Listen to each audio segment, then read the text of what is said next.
As mentioned tonight, I thought it'd be lovely for our first class of 2024 to turn our attention towards a type of self-care in the practice of self-compassion. So often in Buddha Dharma and so often in what I share in my own imperfect way in these teachings, in these classes and retreats, we're focused on compassion for all beings, compassion for others, looking to cultivate wisdom, less automatic judgment when we don't care for something, maybe attempting to see the points of view and the fact that when any of us, including all the lovely folks in this room, and certainly including me, when we behave poorly in our body, speech, or mind, it's motivated by the poisons in Buddha Dharma's sense of either greed, selfishness, or anger, or irritation, or aversion, or ignorance. And the true meaning of the word ignorance is we don't know better. We're misunderstanding. We aren't clear. Clear on what? Clear on that which leads away from suffering. Let me repeat that one. Clear on that which leads away from suffering. We may believe that, I don't know, grab something here from the scary regions of my imagination. We might believe that smoking 3 packs of cigarettes tonight is going to make us feel better. And there may be some actual data that when any of us consume certain substances, it can have a good dopamine hit and it might temporarily feel better. But there's a level of ignorance there, and I'm not being anti-smoking here, although health's helpful, support it. But I'm making a point, we can substitute a chocolate bar, we can substitute going to binge Netflix when you get home, even going to the gym and exercising. But when we're reaching for something to make us feel better, when we're ignorant that this making us feel better, and these things often do, right? Flopping on the couch, ideally with a cat or a dog, my bias there, and a sweet person you love maybe, and watching an interesting program feels good. And I'm not saying any of us should cease doing it, but I want to point to the larger issue around suffering and the cessation of suffering. That when we are reaching for something or an experience, cigarette, a hug, more money to make us feel happy, we are very vulnerable because, of course, things end or go away or die, or how long can you binge watch one show before you're restless and want something else? So I went on that little riff around this idea of ignorance, that ignorance is literally not knowing better and believing this will soothe me, and it may temporarily, but the bigger confusion, the bigger ignorance there is that it's the answer to run from shiny object to shiny object to shiny object. Cool experience to cool experience to cool experience. That's a very vulnerable way to live, because as you're hearing and as you know from your own experience, certainly don't take my word for it, maybe don't even take the Buddha's word for it. Take the word, the experience of your life. Does any object, love affair, cigarette, piece of chocolate keep you happy forever? No, that's silly. No, it doesn't forever. And yet we act unconsciously often as though reaching for something is the answer. So greed, hatred, and delusion. When we're attempting to have compassion for someone else who may have radically different views than us, views we may find offensive, that are unwholesome, that lead to harm for beings. I'm not saying we condone that, accept it, but can we look at the ignorance behind that? And that might soften our heart to have a bit more wisdom and understanding of others. And if you're ever going to reach a compromise with others, like different political views or etc., it must start with understanding the other person's point of view, even if you don't agree with it. So just a little bit of introduction around the theme for tonight, which is self-compassion. I wanted to start that way, talking about how we might perceive other, right? And when we're in our self-righteous stuff, which I can get into too, no blame or shame here, just curiosity, I hope, with your binoculars and your thicket looking for stuff, is, oh, how could that person think that? What's wrong with them? If they have, like, pick a view, I'm sure I could name a few that everybody in this room would go, yeah, I don't agree with that. So pick one. I won't pick it for you tonight.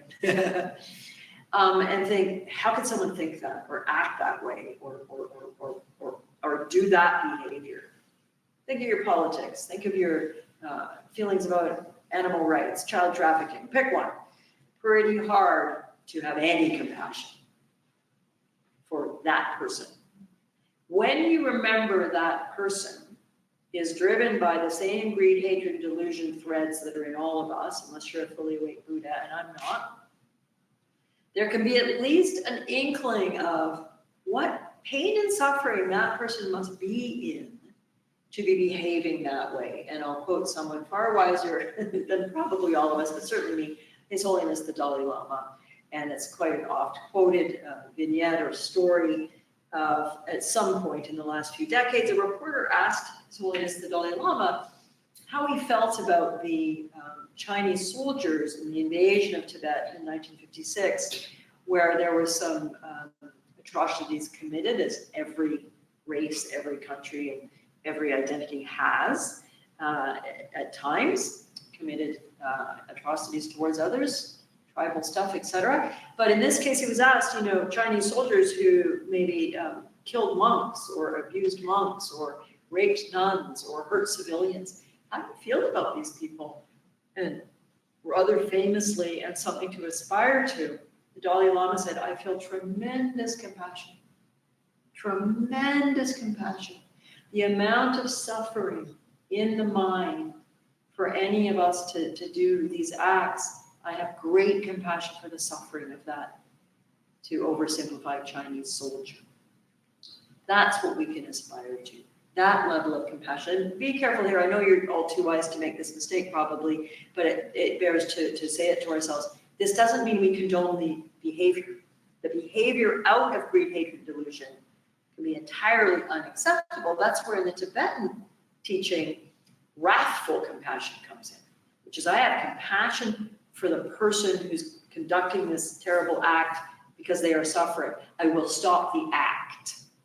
I will stop the harm that defiled state is causing. Can you do that in your own home? How good at you are stopping the harm you're causing in your defiled state when you're angry at your roommate or hurt, frustrated with your partner, your lover, or pissed off at your mother or your child. You're human. These things happen.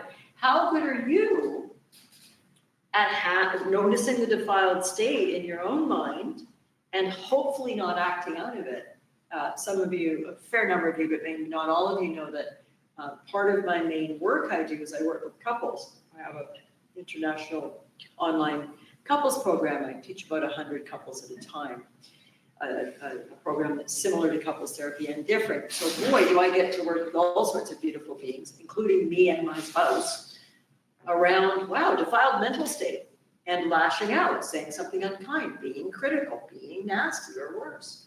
So it's, I think, very helpful to remind ourselves of the common humanity of when we're judging someone with inexplicable behavior, that it's a variation, maybe a big roaring forest fire version of our own bonfires. So that can help us lessen the judgment of that is a bad person to that is a destructive behavior driven by a painful, awful mind state. And I'm going to step in the way and prevent the destructive behavior if I can. Do you hear the difference? It's not hate-based, it's compassion-based. It's not, look at this a-hole that I'm going to beat up. It's, let me stop this person punishing himself and any other persons around them. Wrathful compassion is tough. Wrathful compassion might have a sword, but that sword's not going to be driven through that person's heart. It's going to be used to cut down the delusion around them, metaphorically. So maybe they can see the light. So there's a preamble. I didn't intend giving, but there you go. To lead us into this talk of a short talk-ish about self-compassion. And as said, about half of you in the room were at that beautiful retreat that we had where we spent 3 days working with this. And Kristen Neff, N-E-F-F, is a PhD psychologist researcher out of Berkeley, who then moved to, I think, University of Texas as a professor. And her research is on compassion and self-compassion. So a great deal of what I'm going to share tonight is from the perspective of her work. And I strongly encourage you to check her work out. The easiest way is selfcompassion.org is her website. Or if you simply remember the word Neff, kind of an unusual word, her last name, that'll also get you there. If you just Google self-compassion, you'll almost entirely in the first few hits see her website. Some of what I'm going to share tonight is drawn quite extensively from that. Usually that's not how I teach, but she says it better than I, and did beautiful research, and is a wonderful teacher. She has 2 books as well on self-compassion, and her newest book is, I think, called, she has a different name for it, not radical, not fierce. Anybody know? Fierce, thank you. Her second book is Fierce Self-Compassion, which is a bit this latter part that I was talking about. Okay, get to the good, Cheryl, I will. First, a quote. Oh yeah, and then an image. The quote, this is from Byron Katie. It's not your job to like me, it's mine. It's not your job to like me, it's mine. Because I introduced tonight this idea of compassion for others because probably some of you here and online are guilty of having more compassion for your friends or neutral people than you do for yourself. So here's a scenario any of us could run into any day. Friend, roommate, brother, sister, coworker, someone who you feel some affection towards, some kindness towards. You don't have a big, difficult history with them for this example, is really struggling with something. They got fired because they made some mindless mistakes more than once. Maybe they didn't take feedback on how to correct their work and they got fired. Or they made a big mistake, they're renovating their bathroom and they did the plumbing wrong and it flooded the place. You know, something that they're pretty upset about. And you say, how you doing, friend? And they say, oh, just really blew it. I got fired and it's my fault. I made these mistakes and the supervisor brought it to my attention a couple times and I kind of didn't take it seriously enough and now I've really blown it. Or, you know, I was trying to DIY it and YouTube videos were great, but I flooded the house and I feel terrible. And then they went on a bit of a trip, as we do, about what an idiot I am, or I really blew it, or, you know, why would anyone want to hire me again? Your feelings would be what? You're all pretty nice people. You'd feel some compassion for your friend. And you might say something like, wow, John, Jane, him, he, they, you. That sounds tough, and I'm really sorry that happened. You're not an idiot, though. You made some mistakes, it sounds like you're owning them. And it sounds like it's a learning curve, right, buddy? But you're, you know, when I hear you say you're stupid or you're useless or you're such an idiot, that's not true. You're human, bud. We all mess up sometimes. And maybe you would choose to share a story of when you made a big mistake and say, you know, don't think you're the only one. Boy, once in one of my jobs I did X, Y, Z, and so I feel you. And I also want you to know that you're not perfect. What you choose to do with this is important. Do you choose to learn? Do you choose to grow? Right? Because you're all lovely people. I bet you'd be quite nice to your friend that was struggling. And notice the language I'm using. I'm not letting them off the hook, because that's what we do a lot in this society, it seems, at least on Facebook, would be more on the lines of, your boss is a jerk. Poor you. What a vendetta. They're toxic. Please don't get me started on toxic, narcissist, or gaslighting. I'm a psychologist. Those are not happening to all of you all the time. For another day. I'm going to do some podcasts on busting the myths of gaslighting, toxic, and narcissism. You know, about 1% of the population is narcissist, but on Facebook, everybody but me is. Which is pretty narcissistic, isn't it? Thank you for having some, at least the courtesy to pretend to tolerate that little diatribe. I appreciate it. But the point is there, which is generally a lot of us would be more kind to our friend around their suffering. And we wouldn't say, I hope, oh, your boss is toxic and they're gaslighting you and they're a narcissist. We might say, sounds like you blew it. We all blow it sometimes. I admire you for admitting it. That's strong. Gives you a place to grow. But please don't think you're a worthless piece of whatever. Now let's put yourself in the same scenario. You get fired because you made some mistakes, you were given some feedback, you didn't take it in very well or make good corrections, and you got fired. It's a big deal. Or you did the DIY plumbing project and you flooded the house, and maybe your insurance isn't going to cover it because you're not a registered plumber. Ouch, that would be rotten. I wouldn't like it if that happened to me.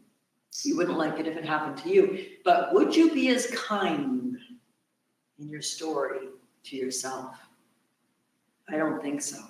I doubt most of us automatically bring the kind of compassion and grace we might bring to a friend who's made a mistake or is struggling. It'd be more like, I really am an idiot and I should have known. And a lot of self-abuse, self-criticism, self-nastiness. If this isn't yours, great. If you've cultivated the ability that we're talking about to be more compassionate than that to yourself, wonderful. Keep it going. So some of the ways Kristen Neff and some others talk about self-compassion. First, I'll define, in case it's helpful for anybody. Many of you have heard this quite a bit before, but what is compassion? The English and psychological terms are pretty darn similar to the Dharma explanation. We can almost blend them here. But compassion is, first of all, the ability to notice suffering. Can't feel compassionate if we don't notice. To notice suffering. For example, we just went through the holiday season, and there was a bit of a cold snap somewhere there in December, and you may have been out grocery shopping or doing your things, and there may have been an unhomed person sitting on the cold cement, perhaps with a cup for donations, or just sitting with their dog or their belongings. First, you have to notice that there's some suffering there. And sometimes we do, and sometimes perhaps we don't. Sometimes perhaps we see, which is a noticing, but then we turn away. You're all human. This is not blame or shame. But you need to notice the suffering. And then you need to be moved by the suffering in order for compassion to arise. 3 steps. Notice, be moved by, and be moved to do something to reduce the suffering. So back to an all too frequent sight in our warmest climate in Canada, someone who doesn't have a home on the street, you walk, you see, that's noticing. And then sometimes we might be moved by, other times we might keep going, not because necessarily we're uncaring, but because there's a lot of suffering in the world. And there may be times where one might feel the need to close one's heart, acknowledge that, see the suffering, but not really let it in, to be moved by it. And sometimes that can be moderately healthy to protect your heart. I'll use an example. Some of you have probably also traveled to India or Africa. The first time I was in Delhi, it's actually Calcutta. Calcutta, I landed out on the streets of a busy Indian city a couple decades ago in a Dharma bum, and seeing crippled children and persons without limbs and dead bodies in the streets and people walking around them. I worked with a concept of how can I try to keep my heart open around so much overt suffering, right? So we need to notice the being in this example. And for compassion to arise, we be moved by the suffering. We feel a sense of maybe common humanity, connectedness, sadness, or movement in the heart that this being appears to be cold, maybe hungry, and that's suffering. And then to be moved to do something to relieve the suffering. Now we could be literal here and say maybe to give someone a blanket or a coat, or to go and buy a sandwich and a hot chocolate and bring them out. Maybe to sit and have a conversation. How are you, friend? It's cold tonight. Are you all right? So 3 aspects to compassion is to notice suffering, to be moved by suffering, and be moved to alleviate suffering. Now, what about self-compassion? Well, guess what? It's the same 3 steps. If I, Cheryl, am suffering, I may or may not be overtly aware of it, right? Don't you find sometimes you're going through your day and your life and your events, and you're not really aware? Maybe later you become aware that there's some low-grade sadness, or maybe not so low-grade, or low-grade anxiety, or not so low-grade. For self-compassion, first we need to notice that there is some suffering. Oh, really missing my grandma this holiday season, my dad, or whoever. There's some sadness. So noticing that there's some suffering or discontent or unsatisfactoriness present. These are different translations of the word dukkha. It's usually translated as suffering, but it can also be just subtle discomfort. So noticing Cheryl is feeling some sadness or some sadness present, let's say. And then what's the next one? To notice, to feel some empathy for it, to be moved by the suffering. Now, some of us might fall down there when it's our suffering. Oh, there's sadness. Oh, get over it, Cheryl. Buck up. But you may or may not be moved by the suffering. So maybe that's what you need to work on a bit. I'm going to talk about the difference between self-compassion and self-indulgence or self-pity in a minute. We're not talking about those. So it'd be, there's anxiety present, there's sadness present, so I notice, this is tough. So there's some empathy, there's some being moved by the suffering in my own being. And then the next step would be to be moved to alleviate that suffering. Now it gets tricky, because you can say, well, is that where you grab a cigarette or a Netflix or a chocolate bar? Maybe, no judgment. But let's add a word, wise. To be moved to wisely do something to alleviate the suffering. That might be what you're about to learn, self-compassion practice. So, just to give all of this context. So I'd like to talk about, because I think it's so terrific, and this is beautifully explained by Kristen Neff.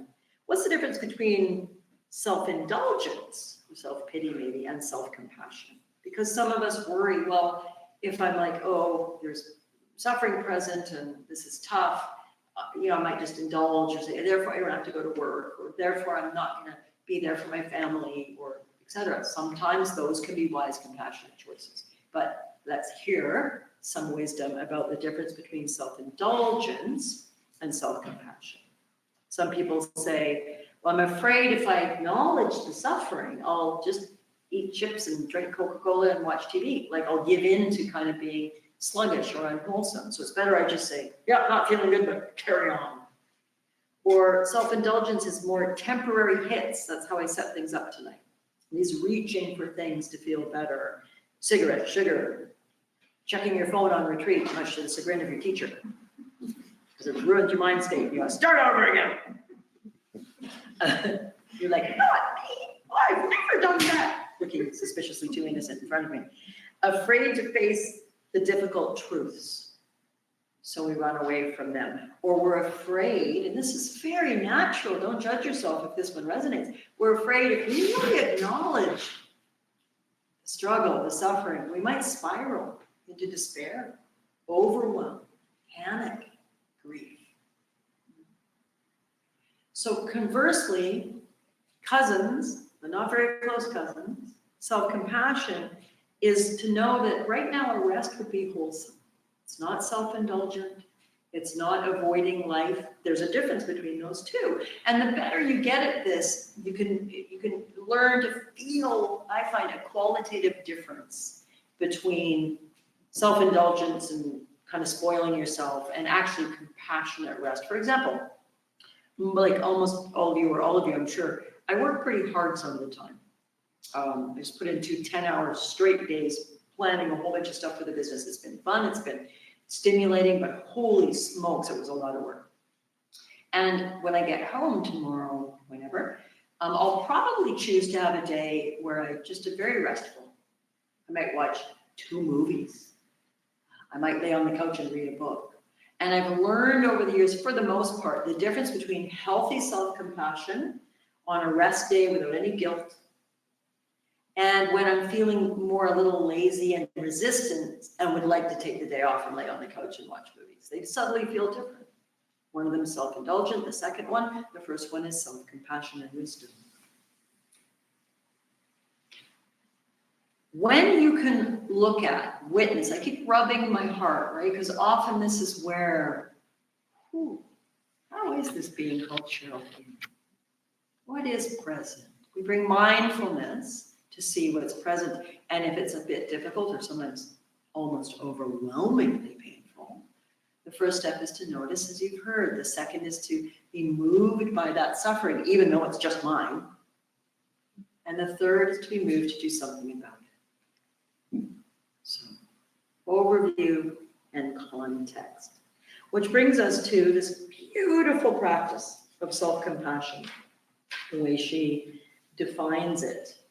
And I've introduced part of it already, but not drawn it together. So that's my intent right now. So if any of us are going to practice self-compassion, which we're about to do, there are 3 steps in the way this beautiful, simple self-compassion practice. There's others and other variations from Kristen and from other people and teachers and from Dharma back to the Visuddhimagga, the original teachings of the Buddha. But for now, I'm going to go with her lovely languaging, which is to notice that suffering is present with kindness, with mindfulness, and to remind ourselves of our common humanity. I'll repeat those. So to notice, which is the mindfulness, become aware that there's some sort of suffering or difficulty present, unpleasantness. But to notice with kindness, right? Not the self-recrimination, the judgment, the fed up with myself, for goodness sakes, anxiety again. I thought I fixed that. You may have done great work and you may handle anxiety much better, and it may show up and plague you far less often. But you're likely not going to be anxiety-free for the rest of your life unless you become fully awake. So the 3 steps are to notice with mindfulness. So I mimic this a little bit, but let's say there's some anxiety present or stressfulness, feeling present, unpleasant. Whew. So there'd be a noticing. And I might mentally say, anxiety is present. Mindfulness, without judging. Oh, for goodness sakes. Anxiety is present. And with then kindness. So mindfulness, kindness, common humanity. Mindfulness. I might go deeper. What does it feel like? There's a tightness in the chest. There's a fluttery, uncomfortable feeling in the belly. There's a sort of a sense of discomfort or dread in the mind. So there's a mindful attention. But mindfulness describes what the direct experience is without a story, right? So there's the direct experience. But with kindness. Kindness is where we're kind to ourselves. I know it's a stretch sometimes for some of us. And the next mental sentences might be something like, oh, this hurts.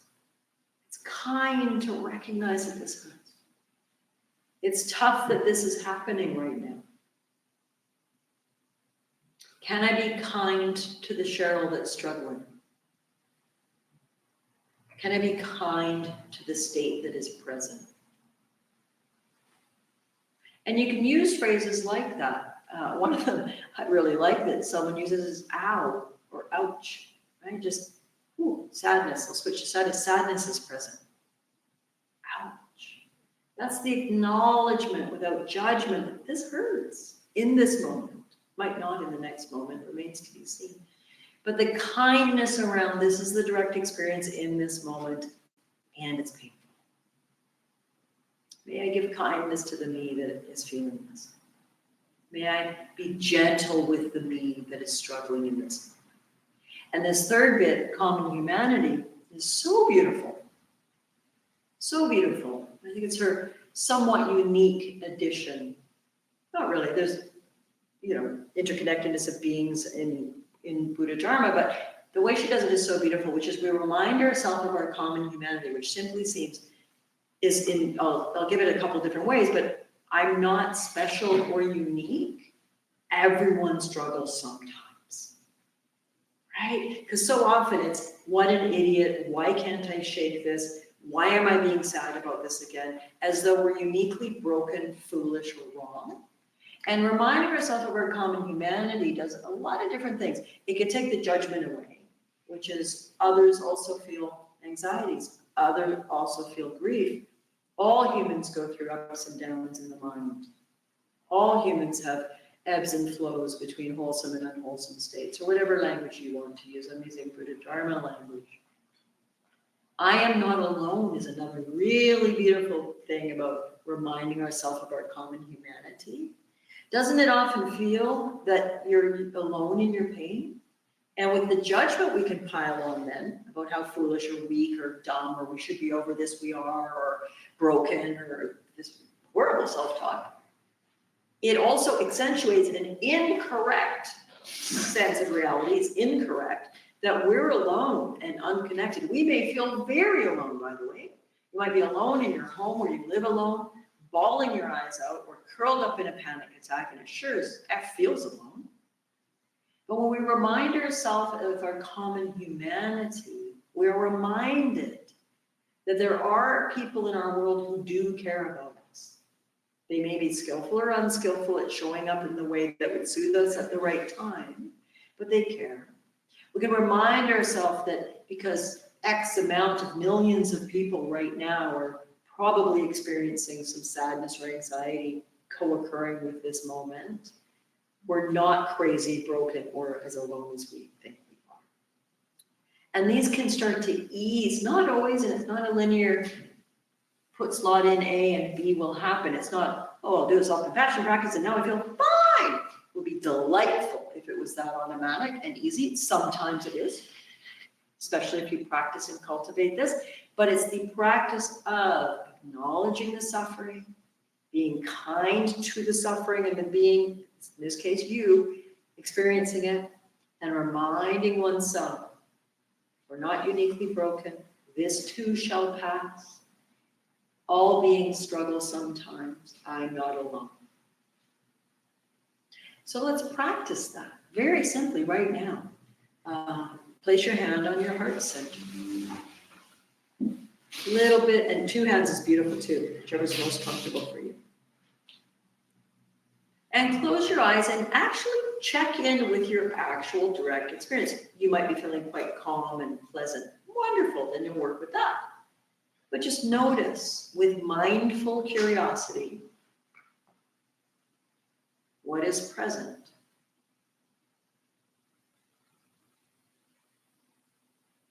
And because there is a bit of unresolved work decisions, there is a little bit of a buzz in this body. So there is a touch of an anxiety-ish. So I would notice that. Oh, some buzzy, revved up, vaguely anxious feeling. And then as I've already mirrored, I might, and I want each of you right now mentally, to describe the direct experience to yourself. Tightness, looseness, warmth, calm, heaviness, sadness. And this is the bringing mindful direct awareness to the experience, the first. And then the part that may come less naturally is the kindness part. So spend a moment or two on those two parts, noticing and mentally describing or attending to the direct experience right now, in what we call in psychology in the West, our emotional experience perhaps. And then bring some kindness. And if you're at a bit of a loss, use some of the phrases I gave out. May I be kind to myself right now. May I be kind to the me that is feeling that. Or, ouch.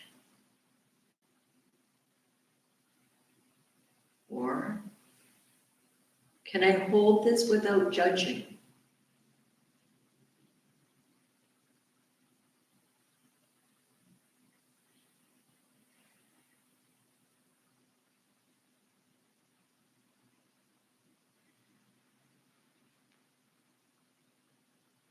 And then the third piece, they don't have to come in any particular order, is the common humanity. So remind yourself here and now, I am not alone in this. Everyone feels some of these things some of the time. This is part of being alive. This is part of having a mind and a heart. Part of life is at times dukkha or struggle. Everything's temporary. This too shall pass.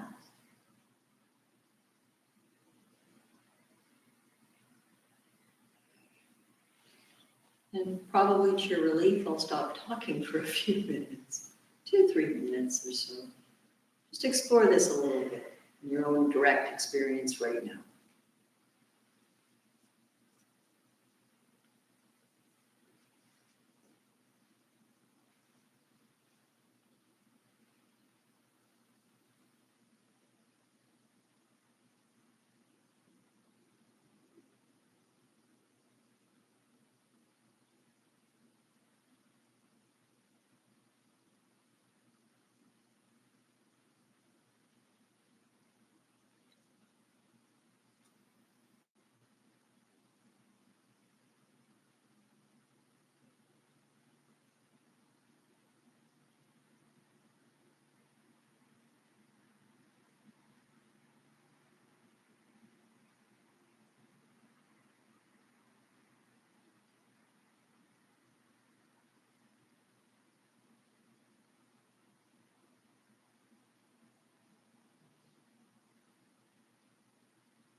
And this is, I think, elegantly taught as a self-compassion break.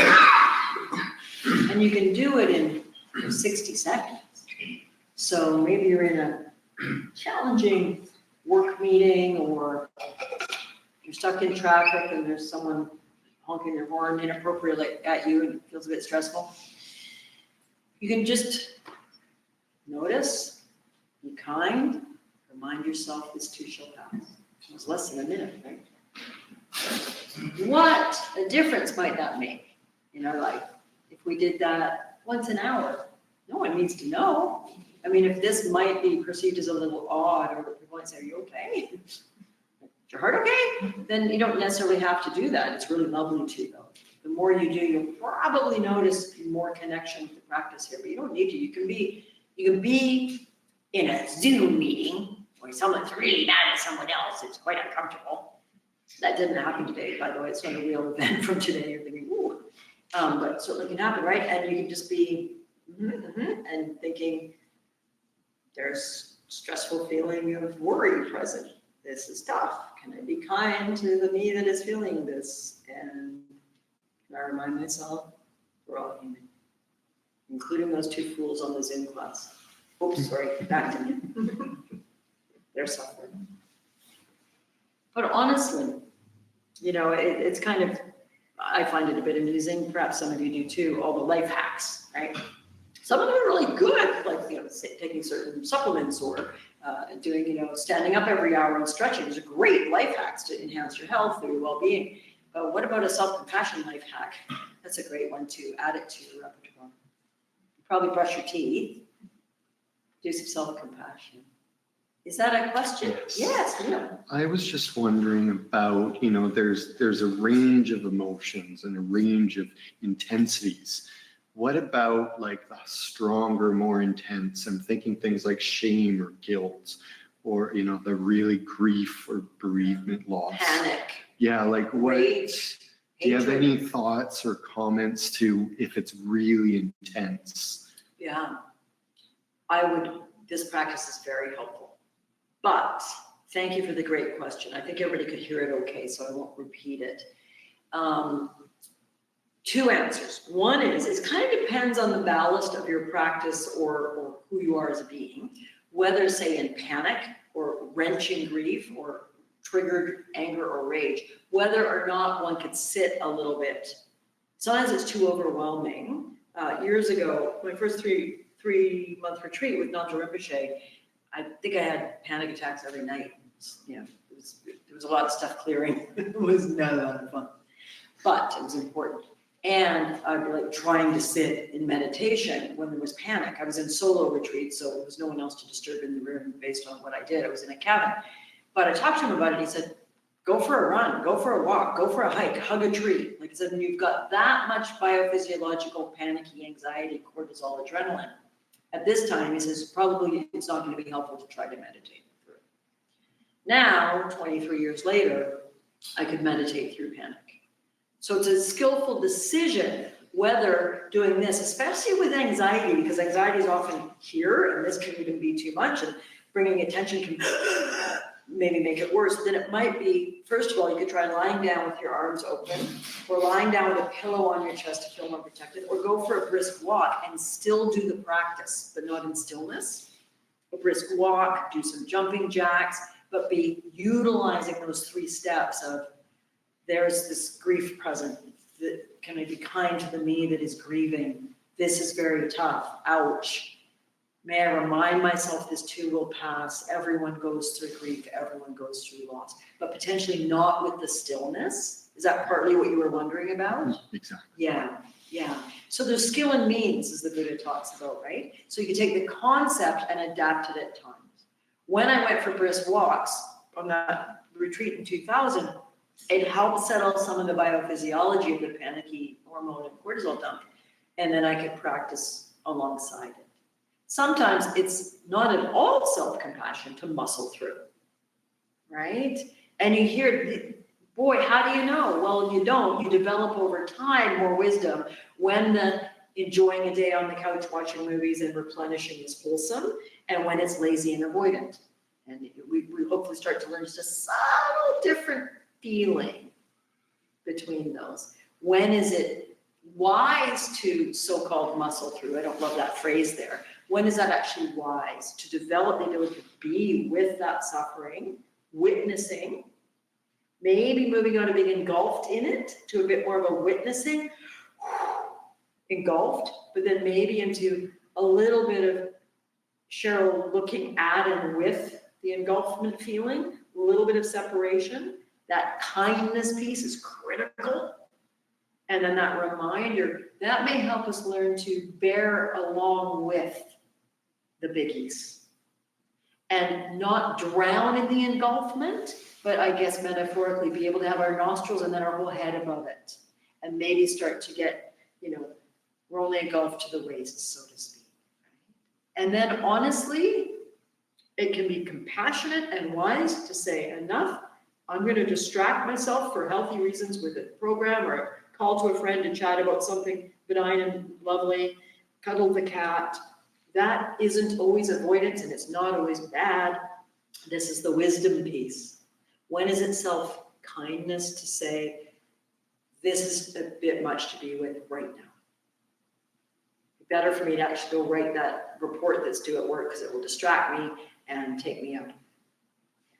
If you're always running from it, you want to look at that. If you're diving in and drowning in it, you probably want to look at that too. Yeah. Does that help? Thank you. Yeah, thank you for the question.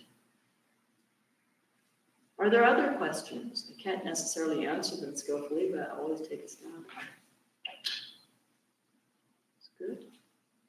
Good. Just want to check a couple more things I wanted to share. Oh, I meant to share this beautiful image. Some of you saw at the retreat. This is a beautiful image, I feel, for self-compassion. Our colleague and friend, one of our Island Dharma students, Cheryl Martin, who's often here, has had some schedule conflicts with our times lately. She's an artist. amongst other wonderful, amazing things. And she created this beautiful piece. And when I taught the retreat in December, I said to her, do you have something that would reflect self-compassion? And she sent me 5 gorgeous images, all of which would have been amazing. And I really liked this one. So we had copies made for everybody at the retreat.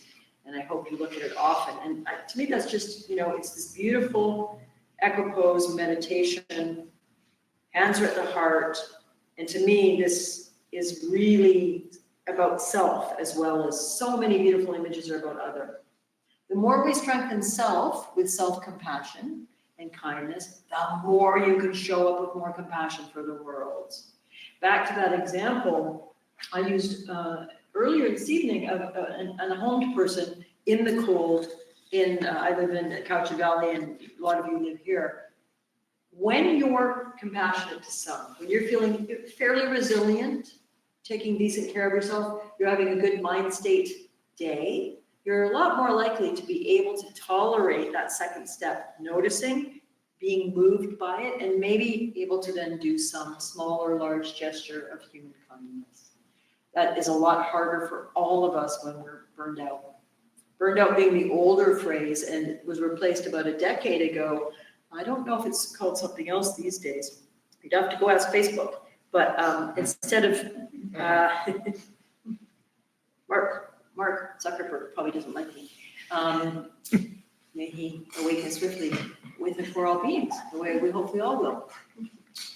What was I saying? It was something about how, it's hard to be moved when you're burned out. And the phrase that replaced burnout for a while, I hope it's still in play, is compassion fatigue. Much better and more accurate phrase. Burned out is a scary phrase. I'm a psychologist. I think words matter. Our subconscious listens. If I'm burned out, what next? If I have compassion fatigue, it implies the possibility that with some rest from fatigue, we will replenish and have compassion again. So that's what I want to say there. Yeah. So that may be plenty for tonight. But I wanted to sprinkle these seeds for those of you for whom they're new, remind those of you, water the seeds in those of you that were at the retreat, and ask you, you don't have to answer, but answer for yourself. Are you starting your day with a self-compassion practice? We talked about that, laying in bed, waking up, so-called waking up, little W waking up, coming out of your so-called sleep into so-called awakeness. And what if you put your hand on your heart? First thing, laying there, even if you have to pee, and just take 30 seconds. Calmness and sleepiness is present. Pleasant, unpleasant. Maybe kind to this heart now and today. I remind myself, we all go through ups and downs. And there may be some ups and downs today. And that's okay. And then get up and be. What a way to start the day. So we talked about, a lot of you said your intention coming out of that retreat was to create a morning routine. How's that going? You don't have to answer it out loud, but answer it for yourself. Is it something that maybe you could use a little rebooting tomorrow morning? Great. There's no time like the present, because there is no time but the present. Literally. From physics, from neurocognition, from Dharma, there literally is no time but this present. So when would now be a good time to reboot a morning routine of 60 seconds or 60 minutes? But what a way to start the day. Instead of the way, I don't have these stats at the top of my head, one of you might, but something like 66% of North Americans, the first thing they do is check their phone in bed. Well, you can start your day that way if you want. Might be more wholesome ways to do it. So you suffer less and therefore can show up more for yourself and others. So we'll end with just a moment or two of silence, just allowing this evening to sink in. If there was anything that was helpful, take it with you. And remind yourself, maybe write a Post-it note when you get home and stick it on your toothbrush. Self-compassion. Because the world needs all of us. And the more we can fill our own bucket, to use a helpful ancient adage, the more we have to give to others.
We close with the dedication of merit.